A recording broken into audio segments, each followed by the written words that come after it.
What's going on, everyone? If Kyrie Irving is traded from the Brooklyn Nets, the number one destination seems to be the Los Angeles Lakers, right? They are the only team that seems interested trying to acquire him. Based on reports, Kyrie's camp has basically told all teams that were maybe potentially interested that he's going to LA either this year via trade or he's just going to sign with them next year. Whatever the result is, he's ultimately going to the Lakers. That's, again, based on reports. Now, this is all predicated on Kevin Durant being traded, which I do think at this point is likely inevitable. I think Brooklyn's very likely going to want to move off of KD and just kind of be done with this whole thing. And then it makes no sense for Kyrie Irving to stay.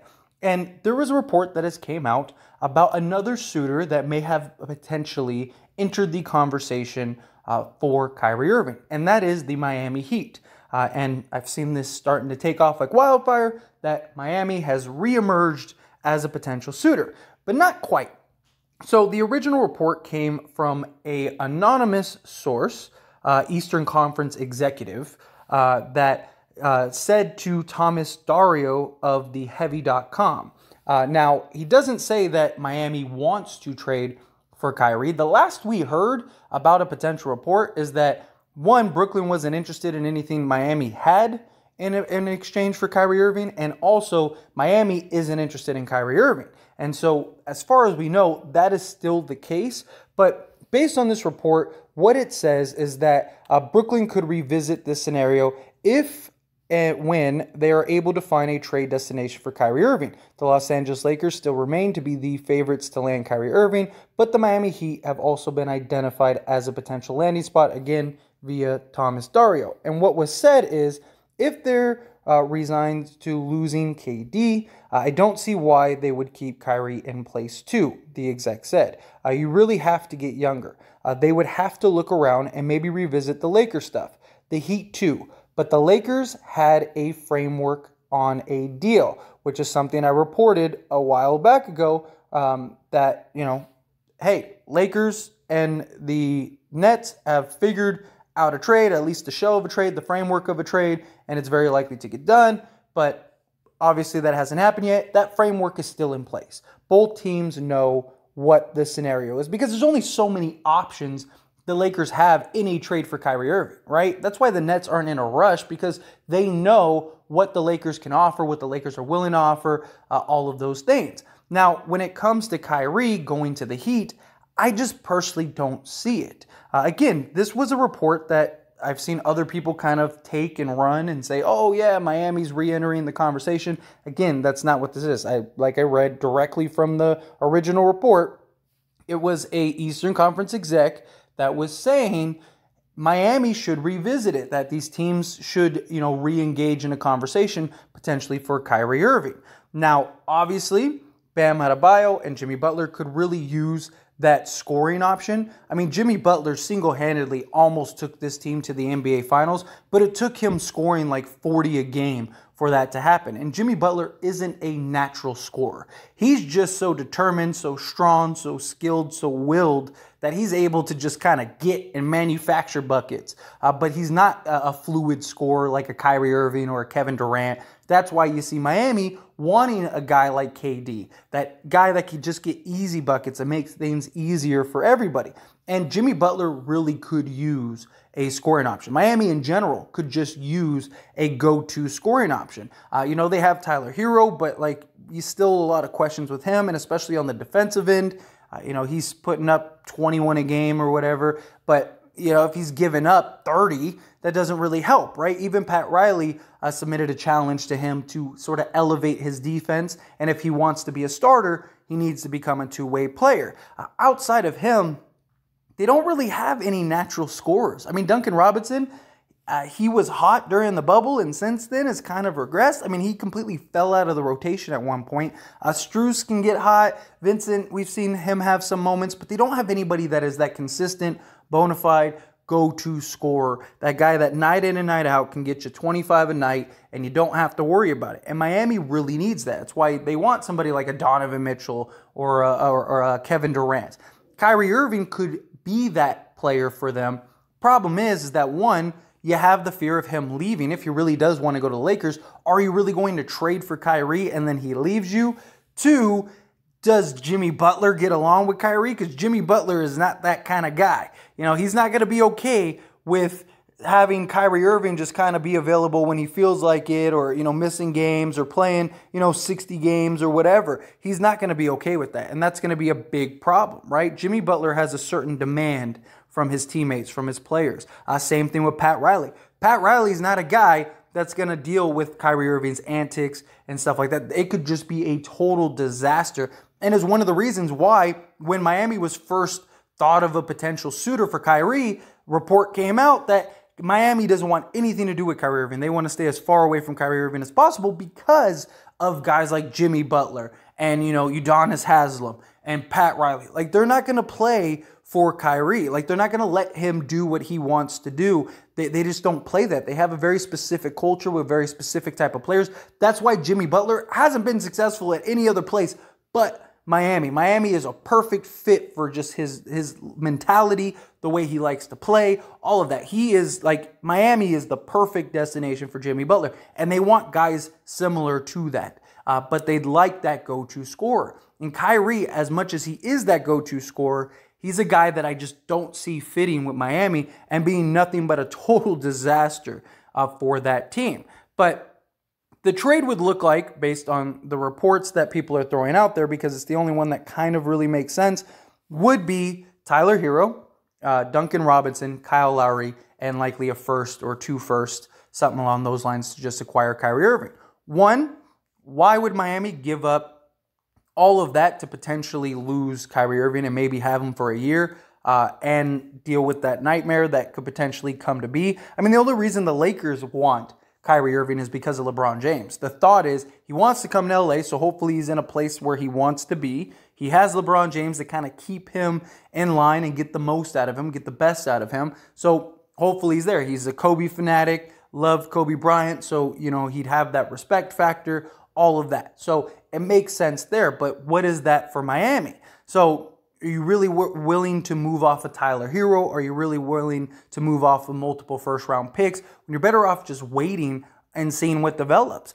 Just for example, like, what if a Damian Lillard ends up saying, I want out. I want, I tried to make it work. It's not working. Trade me. And Miami, they have the assets. Maybe the Portland Trailblazers would be willing to take Tyler Hero, something like that. You could maybe make that work. Why go get a guy and take a chance on Kyrie Irving when it could be just a disastrous fit and not something that you'd really want to bring to this team? And then on top of that, the Nets don't want Duncan Robinson and Kyle Lowry. If they're trading Kevin Durant and they're trading Kyrie Irving, they're essentially hitting the reset button. They're not going to want the contract that is Kyle Lowry and the contract that is Duncan Robinson. The whole reason they want the Lakers to take Joe Harris is to clear salary. They're not going to go and then take, $90 to $100 million in salary over the next 4 years. It just doesn't make any sense for them. Beyond that, even if this was something that was available, I mean, if you're Miami, you do this deal. I think personally, especially if you only have to give up 1 first, just because you clear off that salary. So if it works with Kyrie, beautiful. If it doesn't, then he walks, and now you essentially cleared your books besides Jimmy Butler and Bam Adebayo. So that could be something that maybe Miami's looking at. Like, well, if it works, great. If it doesn't, he's a free agent. We let him walk, and we move off of Kyle Lowry and Duncan Robinson's salary, but you're losing Tyler Hero and a first-round pick in that process. So is that something Miami would be willing to give up in order to make that happen? I don't see that personally. I just don't. And then beyond that, the whole Kevin Durant trade, if the Kevin Durant trade goes through, that's when they would say, okay, let's trade Kyrie. But in that Kevin Durant trade, you're likely getting Jaylen Brown and Marcus Smart. And so if you get Marcus Smart, you have no need for Kyle Lowry. Are you going to have Marcus Smart play the 2? But then why? Like, when you could have a guy like Seth Curry, or Patty Mills or TJ Warren, fill in that 3 or 4 spot. You could have Jaylen Brown play the 2. You could have TJ Warren play the 3s, 6'8", a guy that can score and, can put the ball in the hoop. You know, you get Seth Curry. He's a great shooter, something like that. Like, you're better off doing that than Kyle Lowry and Marcus Smart.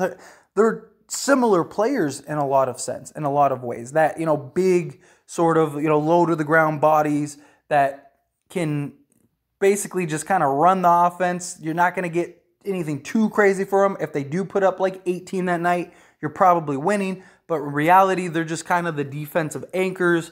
They're guarding the wings. Like, would they really want both of those guys?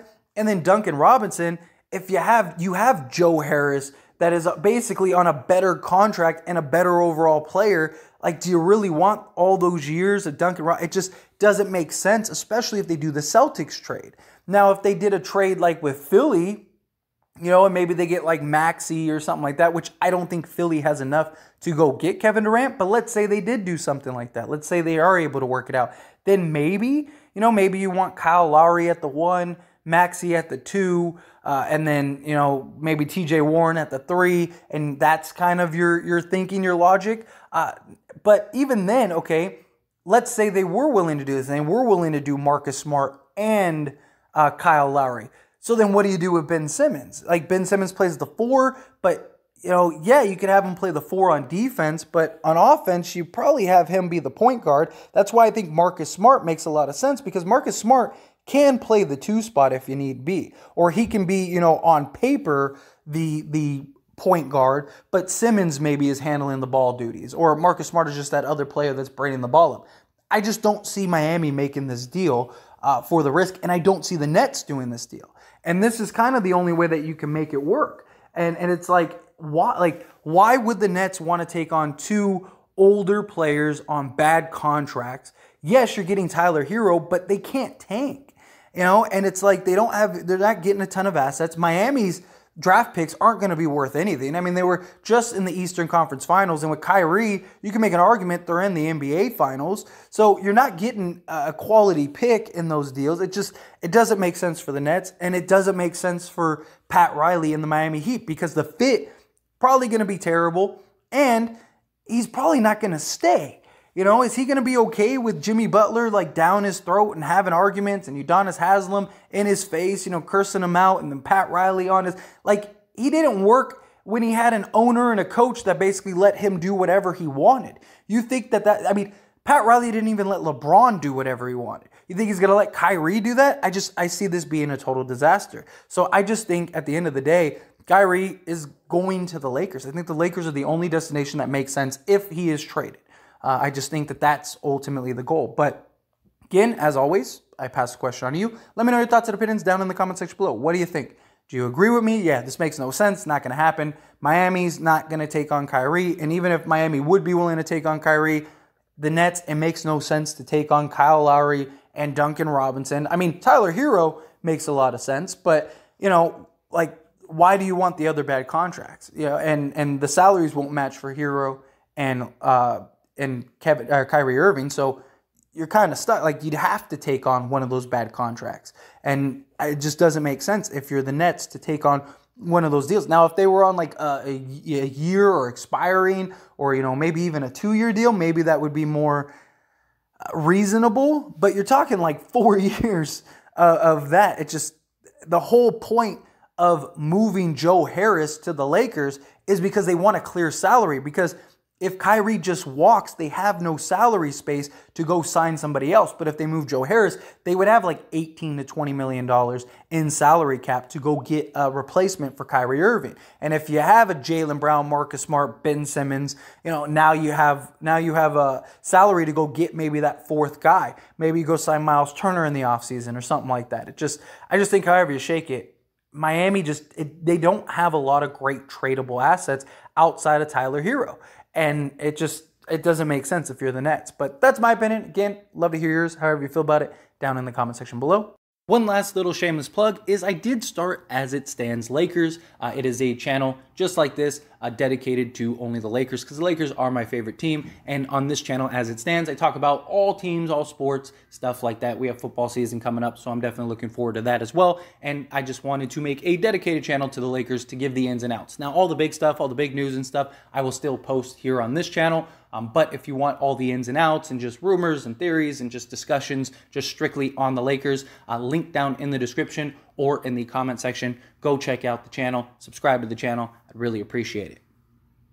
That being said, hit that like button. Helps me out a lot, lets me know you enjoy these types of videos, and I truly appreciate it. If you're not subscribed to the channel, hit that subscribe button, followed by the bell notification. Stay up to date with all things sports. Join this wonderful community and all of our discussions. I'll see you all in the next one. Thank you.